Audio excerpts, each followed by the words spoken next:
Бүгін Таразда ерекше қысқы бақ кешені ашылды. Онда жер шарының түкпір-түкпірінде кездесетін тропикалықта, шөлейтті аймақтарда да өсетін өсімдіктер бар. Жоғары білім ордасының жанынан ашылған бақ білімгерлері мен келуші қонақтар үшін қолайлы микроклимат жасалған. Адамдардың өмір сапасын жақсартып, білім беру жүйесін жаңа белеске көтеретін жасыл орталық жайлы Лаура Әбдіқадырқызының сюжеті.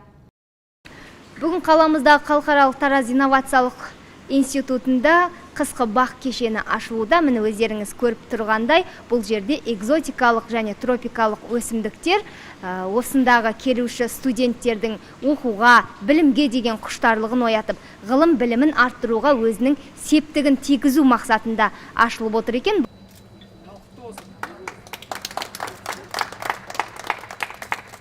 Біз осы іспетті істердің барлығын бұрын шетелдіктерден, басқа мемлекеттерден көретінбіз.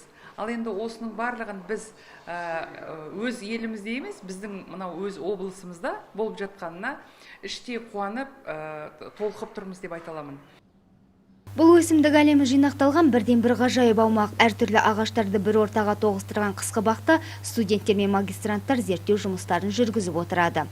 Бақта түрлі континентте өсетін өсімдіктердің 110 түрі бар. Мұнда жалпы саны 480 өсімдік өседі. Болашақта студенттер өсімдіктерді өздері өсіріп, оқу ғимаратын бөлме өсімдіктермен безендіретін болады, дейді институт ректоры. Бұл қысқы бақтың өзге бақтардан айырмашылығы, бұл жерде әртүрлі өсімдік түрлері, экзотикалық, мынау тропикалық жақта өсетін өсімдіктерде осы жерге отырғызылған. Бұларды баптаушы, қараушы, күтушілердің бірі өзіміздің осы профессор оқытушыларымыздан бөлек студенттеріміз, оның ішінде мынау география мамандығы, биология мамандығы, агрономия мамандығының студенттері де бар. Қысқы бақта агроном, көгалдандырушы шеберлер жұмыс істейді. Олар жасыл желектің жайқалып тұруына, оларды күтіп баптауға жауапты. Жаңа технологиялық, IoT технологияларын енгізу болып табылды. Басты мақсат сол арқылы автоматизациялау процесін жүргізу болды. Қазіргі таңда автоматизациялық жүйеміз успешно ендіріліп, жұмыс жасап жатыр.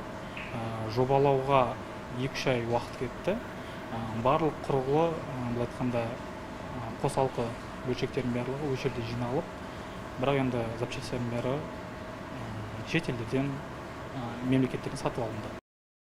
Қысқы бақ кешені тек экзотикалық өсімдіктер өсетін жер ғана емес, бұл қолдан жасалған әдемі табиғат ортасы.